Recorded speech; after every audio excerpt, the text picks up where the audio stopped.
neve mdollëm rreth 4400 libra për 2-3 muaj. Duke nga miq, koleg, në mënyrë vullnetare, herë si një vet, herë me thënë drejtën i kam mbajtur në këto shpatë. I kam mbajtur shtëpi më shtëpi, shtyp dhe kam ngritur librat në krah, makinë, pas nga makina porsyerës, pas i përgatitëm dhe në total arritëm të grumullojmë 4400 libra. Dhe kuptuam se ishte një ndihmë e madhe. I ktheja edhe në vlerë monetare rreth 100.000 euro. Vullnetarë që gjitha, dhe u bëm një grup nga Akademia Lejndona, rreth 5-6 veta, 3 automjete dhe shkuam.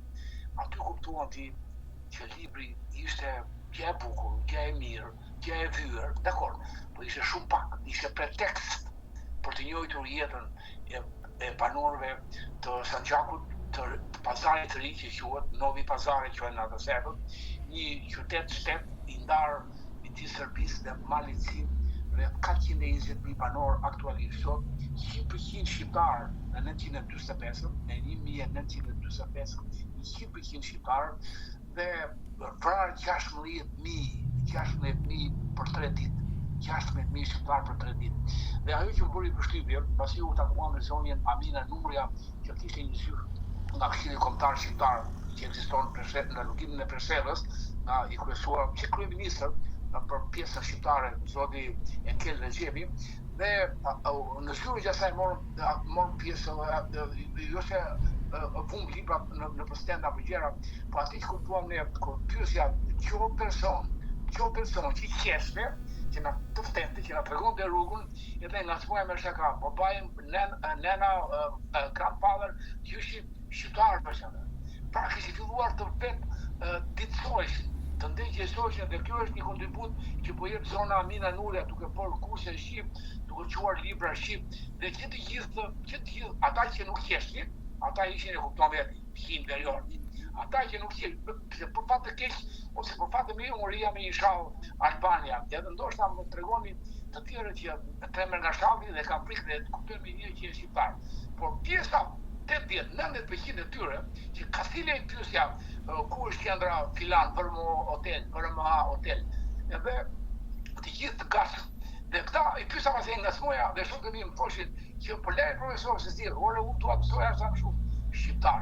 Dhe këta tash që janë 90%, 95% sot janë dikur shqiptar dhe sot po kuptonin që nuk i përkasin as popullit serb, që kanë në gjithë keqe deri ti përkasin, por trajtimi që ju bëhet, sidomos në luginën e Preshevës, ku ne shkuam më pas, quam 2-3 libra të tjerë, ajo ishte një gjë që ne kemi shumë nevojë të jemi të pranishëm në luginën e Preshevës, do të thotë në komunën e Preshevës që ne bëm një marrëveshje bashkëpunimi shpirtërore, kulturore, artistike, për libra, për shumë gjëra.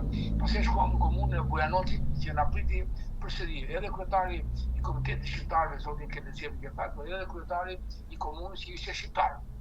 Në Medveç kryetari ishte serb, por ne atje nuk shkuam dot, po kemi deleguar që të merren to 1000 libra dhe të shkojnë në komunën e Medveçit ku janë një shkollë mesme, 2 nëntëqare dhe një përqindje jo aq e madhe. Sepse, po ta mbyll, sepse pikërisht luginën e Preshevës.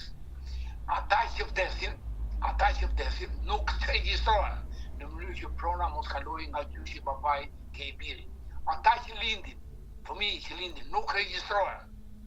Ajo që quhet marsia e Bujanocit, e Preshevës, 100% me shqiptar, 100% do të qaku të shonë tym shqip, por ama imagjino në 2002 shkolla Skënderbej me 310 nxënës në marsinë e Bujanocit, sot 0 nxënës. Pra, ne sigurisht kemi edhe ne problemet tona, por me 0 nxënës, nga 1200 shtëpi, me 40 shtëpi të 7-8 fshatrat e marsisë në Bujanocit, 40 shtëpi gjithsej 7-8 fshatra që mbajnë gjallë frymën shqip. Dhe kuptuam që prania e shqiptarëve të Tiranës së Shqipërisë, ata i bën të jenë të lirë, të jenë me krah, si punë asaj reklamës, të jenë me krah. Kështu që ne vendosim ura bashkëpunimi, libri, ato që të çojmë më vonë, kompjutra, laptopa, do t'i bëjmë gati, laboratore, harta, artefakte, ato do jenë pretekst për të zhvilluar shkallën e shkëmbimit të kulturës, të etnokulturës, të gjuhës, të historisë midis njerit tjetrit. Kjo është gjitha qëllimi në Peshmerë.